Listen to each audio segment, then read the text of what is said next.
You're listening to Childcare Sights and Sounds, presented by Dani Christine Inc., a podcast made for childcare providers by childcare providers. Welcome back, everyone, to Childcare Sights and Sounds. I am Dani. I am Gigi. And we're back. As promised, we're on a roll. We are on a roll. This is podcast number 3, consistently, week after week. Yeah. And we have many more to come. Yes. How are you tonight, Gigi? I'm good. I had a very productive day. My microwave. It's okay. Let me stop. Are you planning to eat while podcasting? No, to be very transparent, I'm a mom, so made some sausages and vegetables for my daughter, and then I had some leftover rice in the fridge. So I warmed it up so that when she comes out, she just takes her food and not interrupt us. But I bet you any amount of money, I'm still going to get interrupted. But the beeping is going to keep going off because I didn't press the microwave. It says end and it'll keep beeping. Oh, okay, go ahead. So while you do that, I'll just say where you can find us. Yes. If you don't know, this is a video. We do video recordings of this as well. If you're watching on YouTube, we do audio postings of this as well. So if you like to take your podcast on the go and listen on actual podcast streaming platforms like Google Podcasts, Apple Podcasts, Spotify, or wherever you get your podcasts, you should be able to find us there as well. Just type in Childcare Sights and Sounds. And if you are already listening on one of those streaming platforms, then did you know you can watch us on YouTube as well? Usually the video replays on YouTube do not come out until about a week later. So I try to publish these audio only first on Tuesdays, and then the following Tuesday, post the video replay on my channel.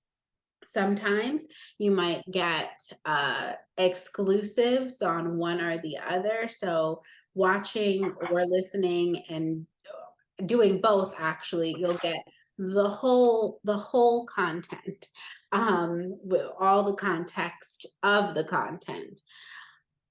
Since Gigi is not back, I will let you know where you can find us on Instagram. You can find me at Dani Christine Consulting, and you can find Gigi, oh, she's over here, Gigi at gigi.solutions. And those links will be in the description of this video or the show notes of the audio. And yeah, that's it. I'll just wait now. I'm going to edit that. Yes. Okay. Yes, so that's where you can find me. Okay. 10 minutes later. Anyway, quick check-ins. Yeah. We now have a weekly update of my 30-week goal. So if you are watching the video replay of this, you'll see me pointing behind me to my whiteboard where I am tracking my weekly weigh-in updates. A few podcast episodes ago, I mentioned that I was going to be tracking my weight every Sunday for the next 30 weeks because I have a goal of losing 30 pounds in those 30 weeks before I move back to New York from Philadelphia. So last week, when I last had an update, I had lost 1 pound from the week prior to that current week.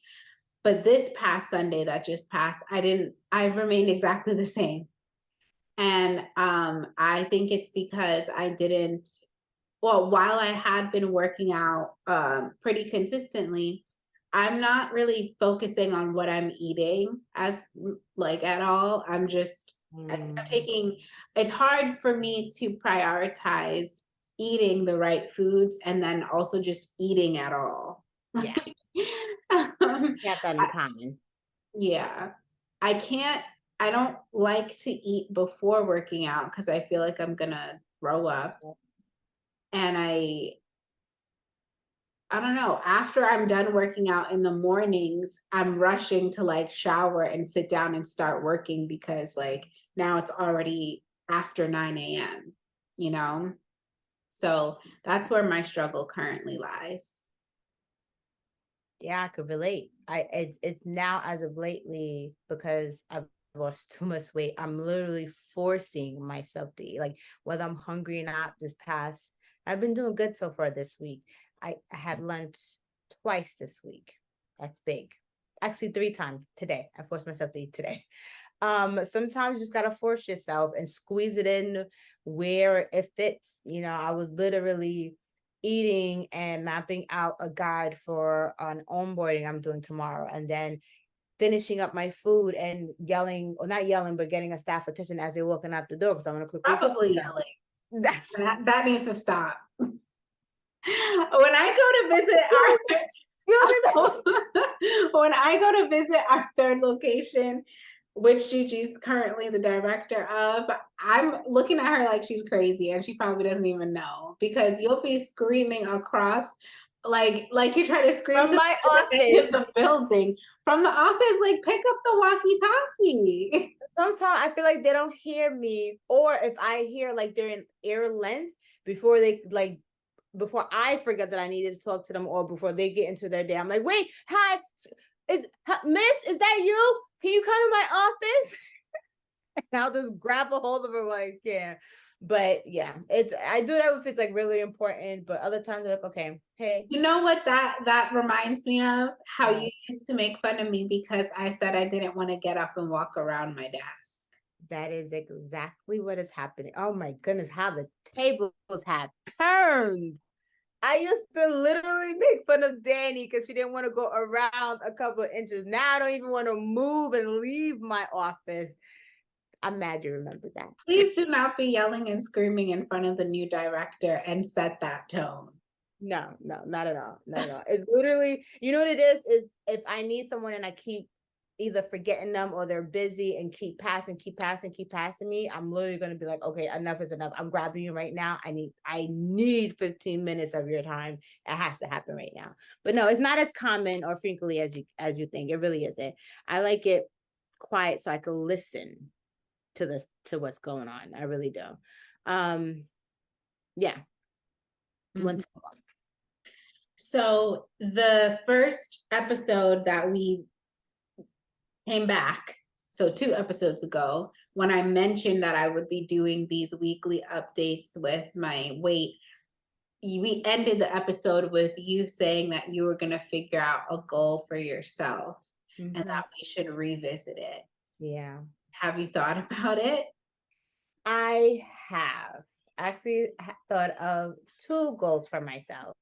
So my goal, I actually set two goals for myself. To eat at least something for breakfast. I'm slowly but surely getting lunch down pat. And then having 1 hour out the day for myself.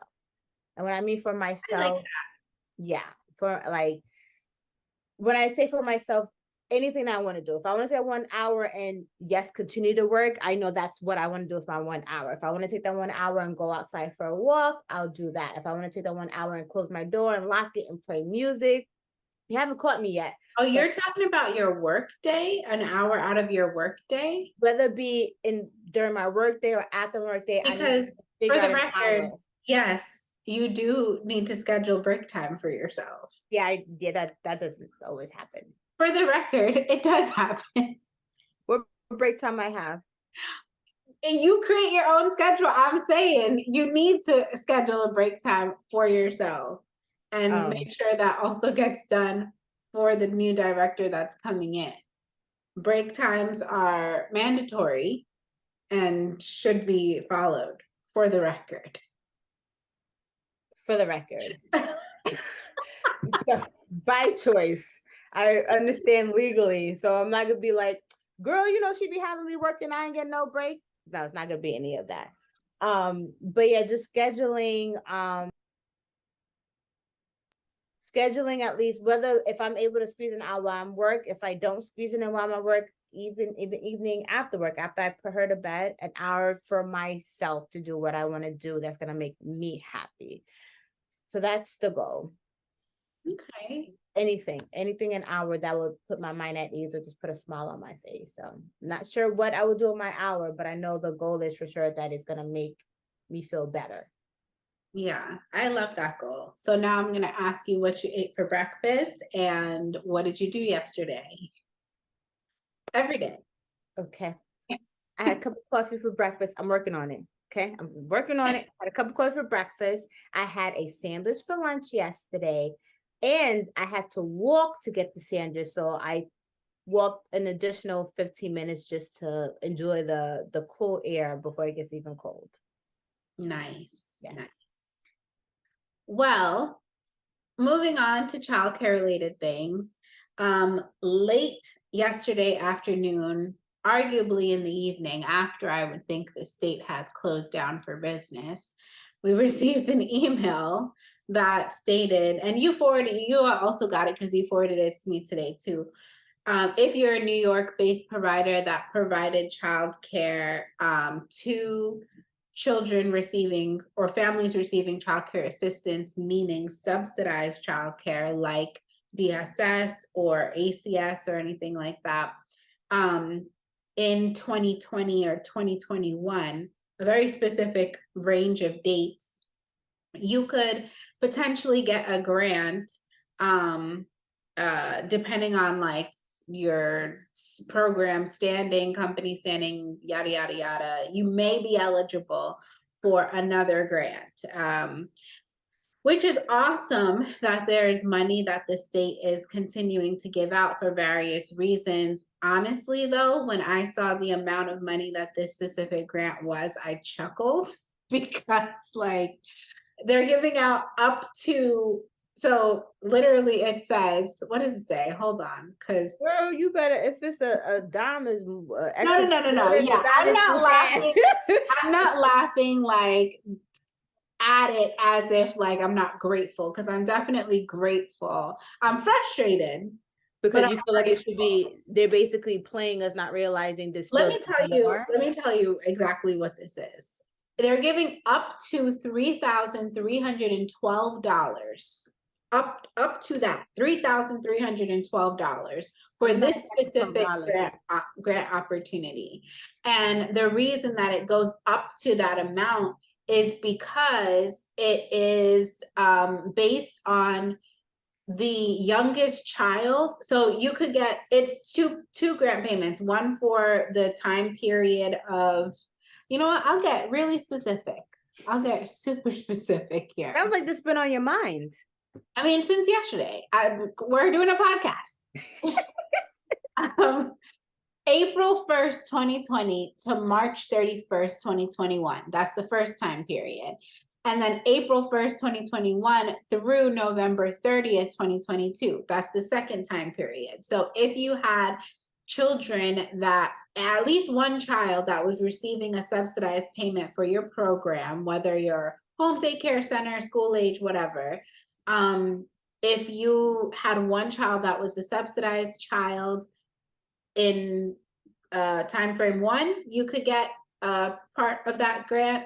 And if you had a child in time frame 2, you could get a part of that grant. And if you had a child, at least one child doing subsidy in both, you could get both. Great. But they're only paying basically the market rate amount for up to, I believe it's up to 24 absences. Hold on, let me open the summary. It's like they're paying for a certain number of absences for one child, for the youngest, for one of the youngest children that you have. So basically, if that number that I mentioned before, that $3,312 number, you could get that if you're a center-based provider that was caring for infants that had a subsidy in New York City or one of the Group 5 counties. Our amount in Nassau County is just a little bit under that. It still would be about $3,000 if we had provided care for at least one infant child, which we did for our first 2 locations in both of those time periods. Our third location, we didn't have the first time period because we weren't open yet, but we did for the second, and we don't have infants, so it's not the maximum amount. We would get the toddler amount. Great. But I'm just like, they're calling this a retroactive absences payment, meaning if you remember when we first opened, when COVID first happened, we were not paid for the absences that were had. Like, there were certain states like Pennsylvania, if I'm not mistaken. I remember being frustrated seeing Pennsylvania childcare providers on vacation, like living their best life. And still getting paid by And still getting paid because their programs were forced to close, but their subsidy agencies were still paying. And for months, if I'm not mistaken. But us in New York, we had to remain open in order to survive because we didn't have, at that time, our business had not barely reached the 3-year mark. We definitely didn't have a surplus in savings to carry out for this unknown period of time. We stayed open and we provided care for essential workers and lost. And we opened a center during the pandemic.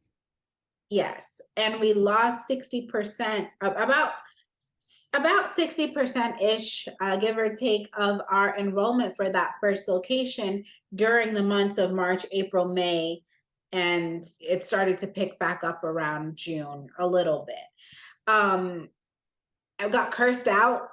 Got cursed out by parents that were upset that we were open. Police were hanging up the phone on you when you were trying to offer essential care, and couldn't even get paid from the subsidy. We had the most amount of enrollment through subsidy at that time. A lot of kids through subsidy, more than half of them gone overnight, and we could not get paid for them because the county wasn't paying, or the state wasn't paying. I don't really know who controls those laws of how many absences are allowed or when they will allow payment. But we went, at this point, years without receiving payment for that time period of when so many kids were out of our care. And now it's fantastic that they're finally acknowledging, like, maybe we should have paid them. but the audacity to only pay us for just one child's worth of absences seems absurd. Like, if in our case we had dozens and dozens and dozens and dozens of children that weren't attending because their parents either weren't working or weren't comfortable, or or high risk or things like that, dozens and dozens and dozens and dozens and dozens of kids subsidized, gone. We're getting paid for one child's worth of absences. They probably realized they dropped a big ball and can't afford what they really owe us. I don't know. And then, to be honest, like, what's even more frustrating, when I got this, I was mostly annoyed because we currently are approved for they have so many different grants in New York State for childcare providers right now. Which is fantastic. It's awesome that those grants exist. These opportunities that we've never seen before exist. I am grateful. I'm sure hundreds of thousands of other childcare providers are grateful. But those systems to actually pay out the money that is owed for the providers that got approved for these other grants that already exist are not even, like, figured out yet. We got approved for grants months ago that we still are not completely funded for because for reasons I honestly don't even know. And did you tell me that for some of them you don't even know who to reach out to? There's no one in particular. There's no method of reaching out to get questions and answers for certain questions. Right. There's help desk email addresses to reach out to. No phone number that has a person behind the phone. for the state. They encourage you to call your local resource and referral agency to get assistance with, I guess as a central point of like, they have more inside information on what's going on in the back end of the system. But when I call them, they don't have the answer for me. And like, yes, I'm sure they can absolutely help you with applying, because there's a lot of providers who are not tech savvy or don't know how to access the application or whatever. But when it comes to like, hey, we were expecting payment weeks ago, where's that payment? They don't have the answer. At least for me, every time I call, they don't have it. And I'm sure it's frustrating because it's like, who does have the answers? First of all, you want to make sure you're doing the proper things or taking the proper steps to make sure that everything goes well with the grant. And I bet you if you do something wrong during the application process, they're going to deny it. But then it's just like, it could have been avoided if someone was there to assist us during this process. Right. And it's not even that I needed assistance. I know that I did everything right. Like, it's just that, and the reason I know, not to sound like, I'm not trying to sound like too confident or cocky, but like, I know I did everything right because we got, for the specific grants that I'm talking about, we got the first half of the payment already. We were just waiting on the second half. And that hasn't come yet. And it was supposed to come weeks ago. So it's just, I wish that instead of developing these new grants, especially for one child's worth of attendance, let's finish paying out the grants that are currently, still being processed. Let's finish that process and then work on the next one. And then while we're on it, create a permanent solution. You know what I really loved? The Essential Worker Scholarship Program. That they were covering the tuition for the children, right? Right, where the state was providing payment, and basically kind of like a child care assistance, but not based on your income. It was just based on your working status. Yeah. So basically it was more so, a lot of providers complained because they felt like it was for parents and not for us, because technically it did relieved the burden of paying for childcare from parents. But at the end of the day, if you didn't have the enrollment, or if you're we were marking that heavy. We got a lot of because we were going to get that enrollment, the scholarship. Yeah. Yes. Yeah. But some providers, I guess, don't do that, or feel like they shouldn't have to, or I don't know. But I liked it because it helped us with, within marketing, like, hey, you can enroll with us. You don't have to pay for tuition as long as you're an essential worker, whatever. It was 50-50 for me. I don't know if I do agree. Like, I do like it as a provider that we're able to use that as a marketing strategy. And we got our second location filled up, I want to say, fairly quickly with that. But then, yeah, as an essential worker, stepping out into the world, consistently exposing myself and honestly my family that I come back home to, an extra, not from you, but from the state, an extra income, especially in early childhood education. We know we're underpaid for what we do. A set of grants should be sent out for workers to receive for payroll, or in their checks, like a bonus. Yeah. Something like that.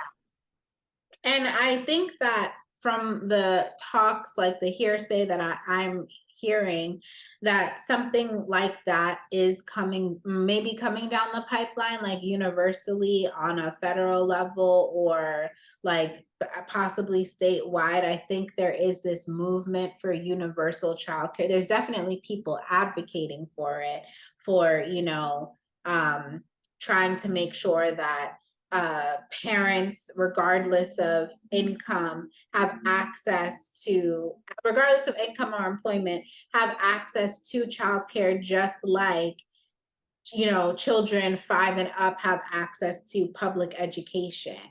But the discomfort and hesitancy around that is that once something like that becomes like funded, either I guess federally or from state level, like where everybody can have access, a lot more laws and regulations and oversight and qualifications and credentials, all those things come into play, where a lot of programs would most likely have to step their game up because of, you know, the fact that right now doing something like in New York specifically, the quality rating and improvement system that we have is called Quality Stars. It's an optional program. It's providers can volunteer to enroll themselves in that quality improvement system. However, if they took advantage of certain grants, like the Child Care Deserts grant that recently came out last year, they have to enroll in it because the state is investing money into helping that business owners start their business, and they want to enforce it to be of good quality, which makes sense. But so if the state or government continues to, you know, give all this money into fund childcare as they should, I just think in general higher expectations and like more rigorous requirements will come out from it, which is not necessarily a bad thing. Yeah. Yeah, I like I said, I just feel like I'm glad something is finally brewing, and hopefully sooner than later comes down the pipeline, because I don't know if you heard me during the interview yesterday. I was getting a little bit passionate because this field is extremely important. Those nurses and doctors still have to go to work. Yes, they are drivers and important, but then they have kids that need childcare. So where we step in. So I feel like it's a big puzzle, and everybody plays a part in making sure we put our pieces together so the puzzle could, be complete. So I hope it does come down to pipeline sooner or later, and not just for the workers, but for families, grants, whether it be intervention, because there's kids who need assessments that have to wait a whole year. I think if funding was there, it would just change this whole field in general. Oh my God. He pee-peed on your foot. He just threw up. Oh, your baby don't feel good?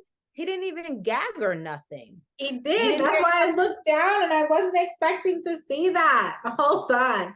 Hold on. We're both having mommy delays today. What did he eat? We're just on a roll. Well, I'm on a roll tonight. You're catching up to me. What did he eat? Did he eat something bad? I don't know. I don't know. Oh, actually, yes. He ate sticks outside. He's fine. That's true. Yeah. If you're not worried, Mom, I'm not worried. Yeah, no. I had to chase him whenever we go for a walk. I usually bring him into the dog park that's on the property, and because it's fall, leaves and twigs and sticks and stuff are falling down, and I call him a little billy goat because he'll eat anything. If anything, Goats eat rocks. He does eat rocks. He eats rocks. He eats wood. He eats paper. He eats tissue. He eats cardboard. He eats the stuffing, which I is thought it was because he was just teething, but he still does it. Chewing from teething and actually consuming and swallowing are two different things. He used to, when he was a real like little puppy, teeth and chew, like nibble on not really things, thankfully, like my fingers and toes, but like not yeah. But now if there's any little thing that's random, like on the floor, or if we're walking past something in the hallway, his immediate instinct is to go eat it and swallow it. Like, so I don't know, but he's fine. He's just sitting there looking at me now. He's okay. fine. As long as he's okay. Yeah. But on that note, talking about improving the quality of programs and hoping that if funding does come down, that does happen. I want to bring up what we talked about in our first episode, because funny enough, one of our center directors sent us a post about it, an update about Oh, the yes. whole screaming at children thing. Right? And it's funny too. I thought I talked to her about it, but I did not. So I think it's just ironic how she stumbled upon it and we just talked about it. I And I know. thought about sharing it with everyone, but I was like, nah, Yeah. crazy. So if you remember, I think I was saying in that last episode what, because the post from wherever it was being posted was whatever Instagram page posted it mentioned something like, oh, the police were involved, the county sheriff is involved. And I said, like, what is the county sheriff gonna do, or why is There you go. You just found out what they're gonna do. right? So I'm gonna share it. I actually have the clip I'm up. trying so hard not to laugh because you always take these, and I agree. I You know, always take I these did the moments. most in that message. I don't care. I didn't I read don't it. care. I didn't read it. I just saw like the notification of snippets of what you said. I said, here she go. She took Because a moment. I Mention wanted it during your meetings too.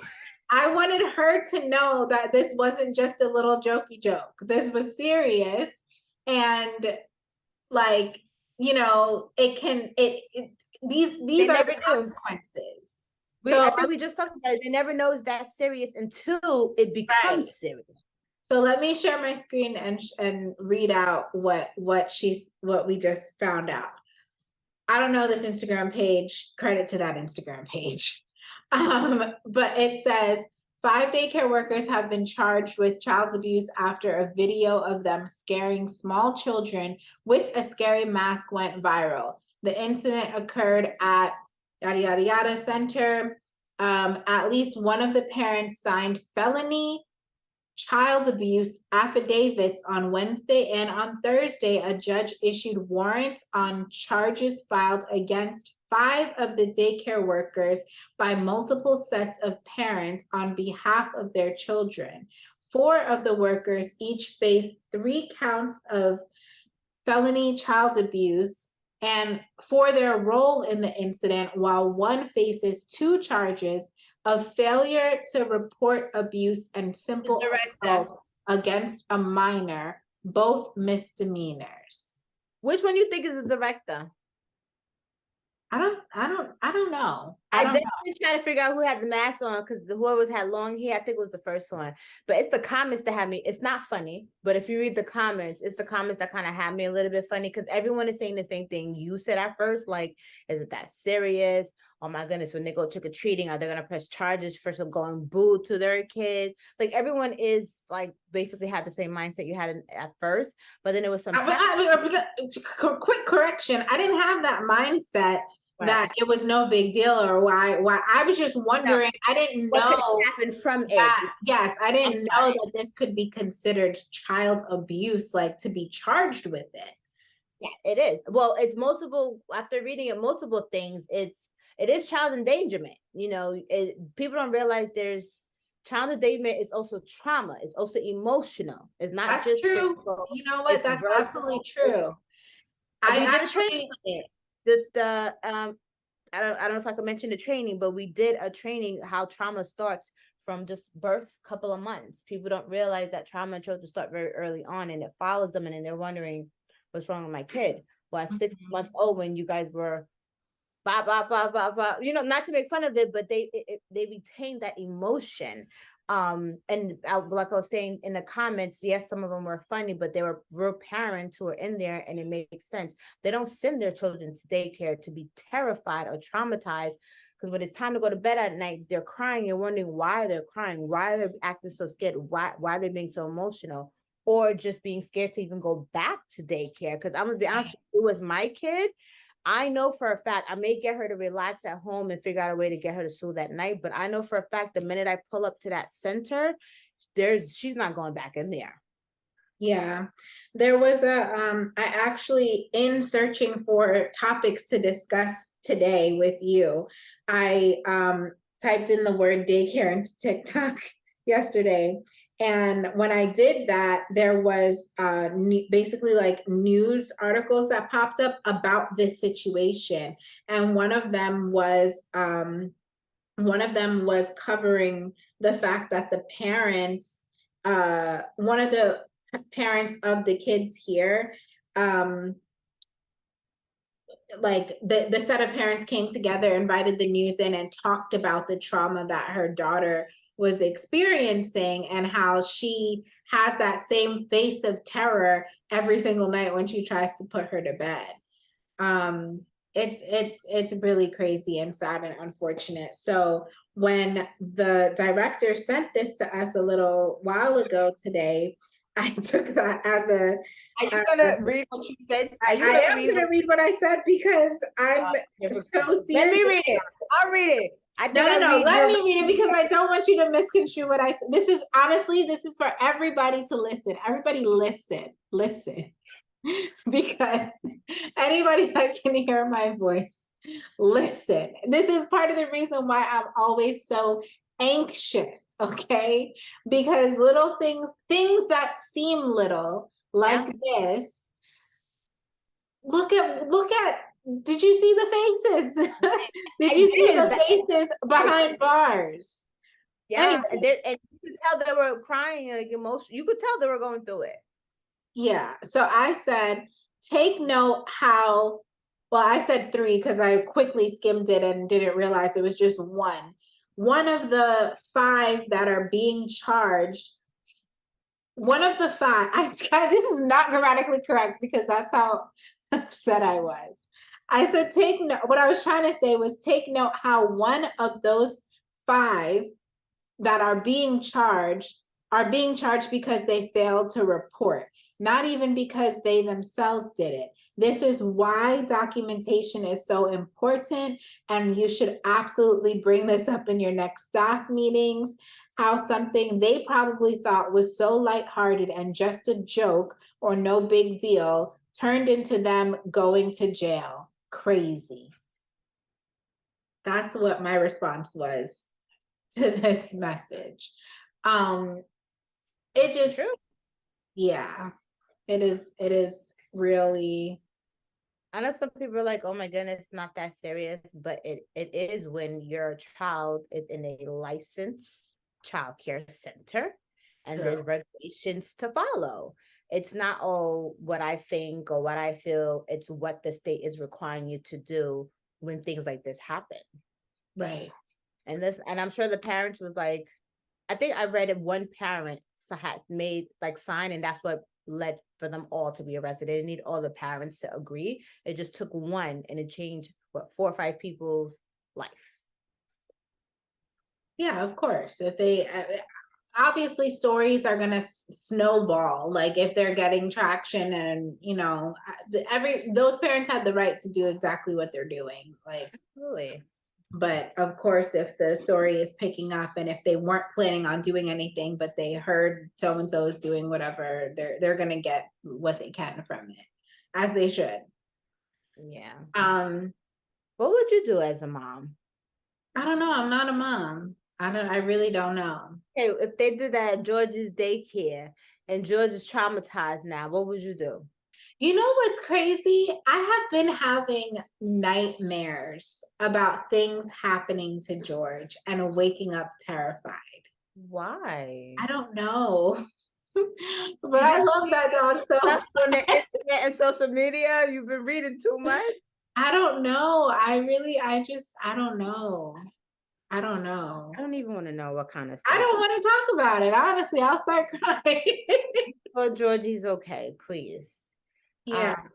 But But I don't know. I don't know. I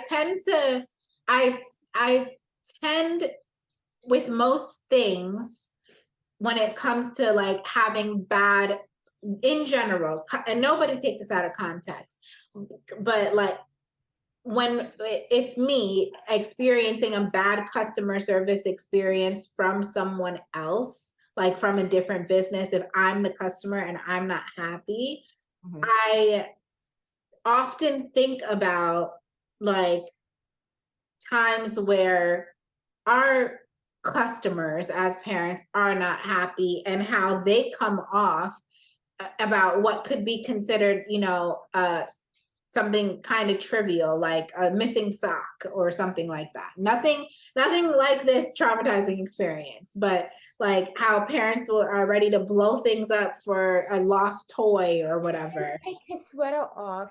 You didn't change his rain boots. The thing in the playground, dirty his shoes. Can the company change that whole playground setting? Those are facts. I just want to share that those are everything I just mentioned are actual. They're facts. They're factual. But because of that, I've become more sympathetic towards Customers. businesses or workers because I know how crazy, or crazy is not the right word, especially in this context, but I know how difficult it can be to be in a service-based industry. Like the other day, I went to get my car serviced, and it wasn't, I dropped it off. I feel like all of this is irrelevant because this is nothing about what I'm explaining has anything to do with something like traumatizing children. So just as a complete topic switch, because I don't want anybody to think that I'm comparing the two and saying that the other thing is no big deal, because it is a huge deal. And everything that happened in that situation with the people that are being charged is deserved. But anyway, with just talking about customer services experiences in general right now, I went to get my car serviced on, I think Monday, dropped it off at Mavis, and was expecting to pick it up the same day. The lady told me I could come get it that day. 6 p.m. rolls around and Mavis is closing. I called them. I said, when can I come get my car? And they said, oh, we tried to reach you. You didn't answer. We need your authorization to work on the car. I said, you need my authorization to work on the car? I dropped the car off with the notes about what needed to be done because I came a month ago and you told me this, and this needs to be done. And I didn't want to pay for it at that time. So I brought it back and asked for the work to be done. And I left it there. The lady told me I could leave it. And he goes, well, we didn't have the authorization. That's why I called you. I said, you didn't call me. And he said, I should have left a message, my bad. And I said, so you mean to tell me that it's been all day. I dropped my car off first thing in the morning and it's now your closing time and nothing's been done. And he said, yeah, it's been sitting on the lift all day. Yeah. That's a nice place for it. I said, but my thing is, if it's on the lift, I'm gonna continuously to call. If I need a parent, if I need to get right. And so you see how you're drawing comparisons, like, yeah. And that's exactly what I was doing as I'm talking to him. I'm processing, like, what could be an equivalent of this that we have dropped the ball on that I should kind of cut. I have a perfect example for you that is related. So yesterday, I don't know if did I tell you yesterday?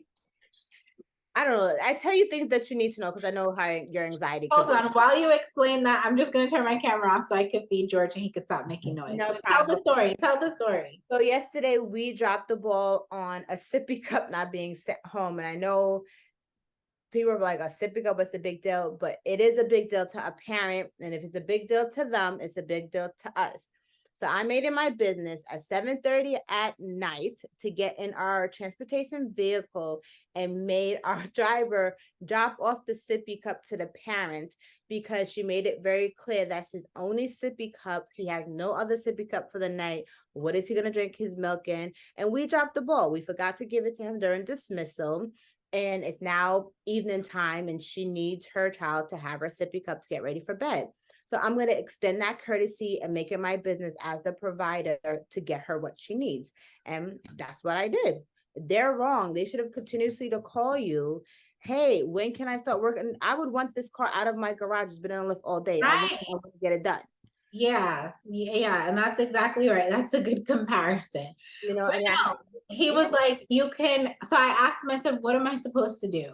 And he said, well, you can leave it here overnight and I can try to get it done first thing in the morning. You said the clock? Yes. and then, or you can come get it. And I was like, sir, I need brakes. I needed brakes a month ago. Risk your life. I needed brakes a month ago when I brought the car in originally. And you guys told me I needed brakes. I needed a whole bunch of stuff done, like over $800 worth of work done to the brakes, the rotors, the shocks, the tire needed to be changed, all this stuff. Drive to work. I don't think you're gonna make it. And this is why I was just like, oh, whatever. I'm not going anywhere. But because I'm going to New York, car. You listed everything in your car. You just get a brand new car, but go ahead. Because I needed to I'm coming to New York this weekend. I wanted to make sure that was safe travels. And I waited till the last minute, admittedly, to do that. To the point where now I got my car back, my check engine lights. What? My check engine light is on because I think I need an oil change. So now in the morning before I come to New York, I had to go get an oil change. I promise I don't have a busted down car. It's a good guys. She just don't take care of it. I just don't take care of it. What can I do with, sir? So do you feel better? Don't talk to him. It's the way he just jumps up on you like, what you doing? What you got? Okay, look at his paw. Look. Okay, you got candy, you got food. It's like that's exactly what it looks like. Do not care. Oh my goodness. But yeah, that makes no sense. When you're a provider, you're in the wrong. You go above and beyond. You extend whatever courtesy you possibly can, of course, professionally. That's crazy. Yeah. But I do have a staff meeting tomorrow, and I'm going to bring up the situation. As part of your emergency? Wait, what? No, what situation? The scare the mask? Yeah, because we're getting ready for a Halloween celebration, and staff are with costumes, and I briefly mentioned it, guys. Remember at daycare, let's keep it simple. We could do a group costume, if the individual. I get all hyped up about it. But again, like we both agree, no one ever thinks anything is a big deal until it's too late. So the more I hang around you, the more your anxiety gets absorbed towards me. So I'd rather be safe and sorry and let it be known than wait the hard way and somebody's life change, including ours. And I don't want to trickle down to the company as well. Yeah. Please get off me, George. Okay. There was so much more that I wanted to talk about. I wanted to talk about becoming a survivalist doomsday prepper. Give us a snippet, guys. I'm gonna tell you it's like and she's so random with it. She's a very random. She's such a Virgo, so random left field. How did it start? How did the conversation? I just said that I'm gonna become a doomsday prepper. Yes, and I said don't become a hoarder because that could slowly turn into being a hoarder. And do you know this woman bought what is it called? A mask. Oh my goodness, on the tip of my tongue. Hazmat suit. Yes. Yes, she go back to A for Adley. A for Adley just got free advertising. So for who? Who did you buy it for? Did you tell them for? For your daughter. No. What did you buy? What did you buy? My cuddly buddy down there. For my baby. Yes. I brought my dog. I didn't buy the hazmat suit. I looked for one, but they didn't have one.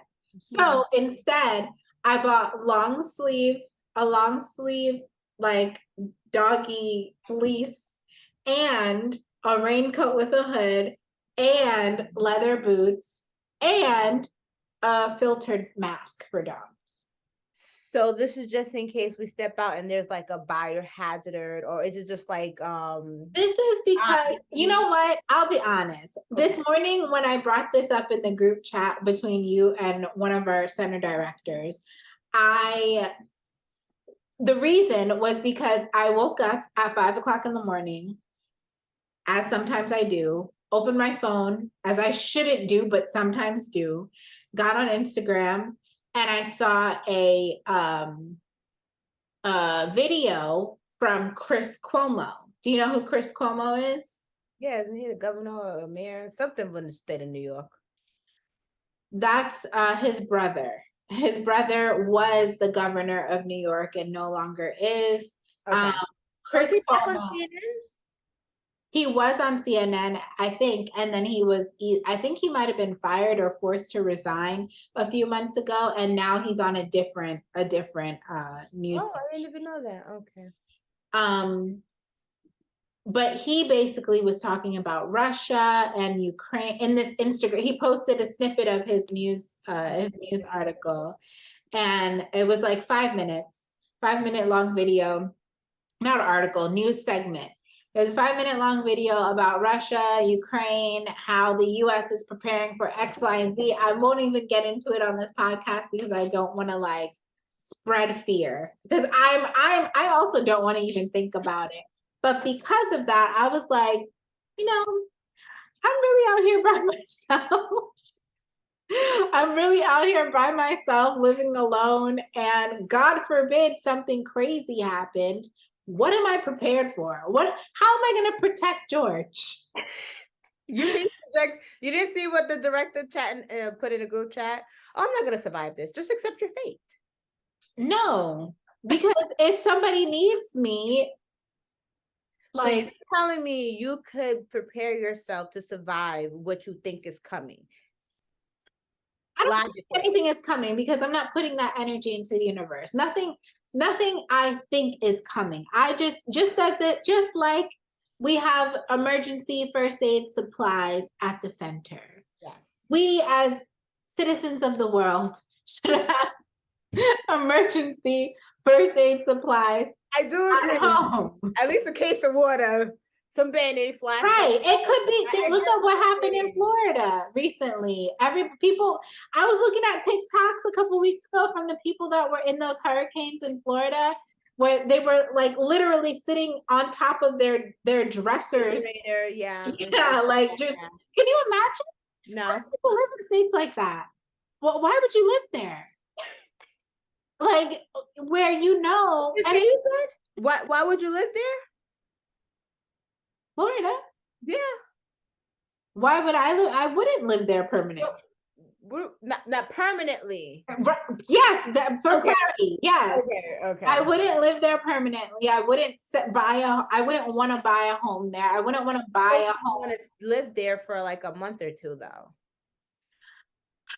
Anyway, I I just I don't know. I don't I used know. to live there. For clarity, it's better to Oh live. yeah, you did. But you lived in I lived where I Miami. shouldn't have been living. Yeah, the tip of it. But if you like further But up, Miami doesn't flood like that. no, it really doesn't. It really doesn't. I don't know what causes, and I don't think Miami flooded like that even for this last situation. I don't know what causes. Well, I guess it's the direction. The whole Florida, what is it called? An islip, and is what is it called? It's not an island because it's technically attached to the U.S. I'm gonna Google it. Hold on, because I'm not about to look stupid. Florida is not an island. It is a peninsula. I feel like someone is watching, saying it, like telling us what it is, literally. Florida is not an isthmus, but it is a peninsula. It is part of North America, but it is surrounded on three sides by the water. Yes. I guess that's what a peninsula is, a piece of land that is surrounded on three sides by the water. Fun fact. Anyway, In there. yeah. So I guess it just depends on what side of the peninsula the hurricane is coming in on. Yes. Um, yeah, no, I couldn't. But then I guess some people think of New York like, how can people live there with the bomb threats and with the When I first moved to Florida, I said, how could I be living in a state that was so cold when I'm at Thanksgiving dinner and it's 70 degrees outside, which is comfortable for us New Yorkers. I'm sure it's vice versa. Now that I back up here, now we're talking about, oh, I could never live down there with the hurricanes and stuff. But to each his own. But I get it though. Like I don't even have a case of water. I have batteries and a flashlight. Maybe your landlord is prepped. My landlord is very, very prepped. I would say he's prepped and would take us in. He's so nice, so sweet. But I do agree that I need to get on it too, because it's literally just me and my daughter. I don't know. I where you're planning. Yeah, I won't be able to get to you. Oh, That makes me feel so I'll take my life raft and swim over. So I'll do that. Maybe if you guys show interest in this, I will go through each of the items that I have. I haven't bought anything yet, but I'm putting together an Amazon list of emergency supplies, like aside from the basics, emergency supplies for my home and for my centers. Yes, we already have the bottom line basic required emergency supplies at our centers because we are in compliance. But there's extra things that I was thinking about that I was like, this would be fantastic to have. So I'll go through, if you're interested, all the emergency supplies that I spent hours looking up and finding in the next episode, because my food is cold. And it's late. Yes. But get my kid to bed if she has school in the morning. But this was fun. We definitely need to go further details about it, because it's just me and her. And it used to cross my mind when I first moved into our new place. It did cross my mind, like, oh my God, something happens, like I'm away out here, what am I gonna do? Then I remember talking about walkie-talkie that goes in a range. I don't think any of them do that, but yeah, it's a good topic for next time. Yeah. Okay, well, this has been a fantastic, fun episode of Childcare Sights and Sounds. I hope that you all enjoyed. If you did, please go to your favorite podcast streaming platform that has a rating and review system like Apple Podcasts. Scroll all the way down to that area where you can give us a rating and review, and click on the 5th star to give us 5 stars, and leave your favorite moment about this episode in that review section. Be sure to watch the video replay on YouTube if you're not currently watching us right now, so that you can see the visuals, you can see the screen shares that happen. I shared my screen a few minutes ago when reading the post I talked about. And drop the seed that I saw your post earlier. If you guys want to be part of come on our podcast as a guest, right there. Oh yes. Let us know. So on my Instagram page at Dani Christine Consulting, which you should follow while you're doing the things, I posted a story post yesterday asking for people that might be interested in coming onto the podcast as a guest to just hop in a conversation with us. So if anything that we ever talk about strikes your interest, or you can expand upon it further, please let us know. In the video replay of the first episode, if you go to the comment section of that YouTube video, youtube.com/Dani Christine, you'll see someone commented and actually said that she would really be interested in I can't remember who it was, but they would be really interested in having a 24-hour childcare provider come on and discuss how things work. Yes, because we did talk about that, and I was like, I would too. So if you are a 24-hour childcare provider and would like to have a conversation with us about how you run your program, let us know. Or if there's any other topic, you can go to childcaresites.com/podcast. There should be a form on there to submit that you would like to join. I'll leave that linked in the show notes or the description of this video. And until next time, we'll see you soon, I guess. Stay safe. Get some water. And batteries, I guess. Yes. That's so funny. Bye, guys.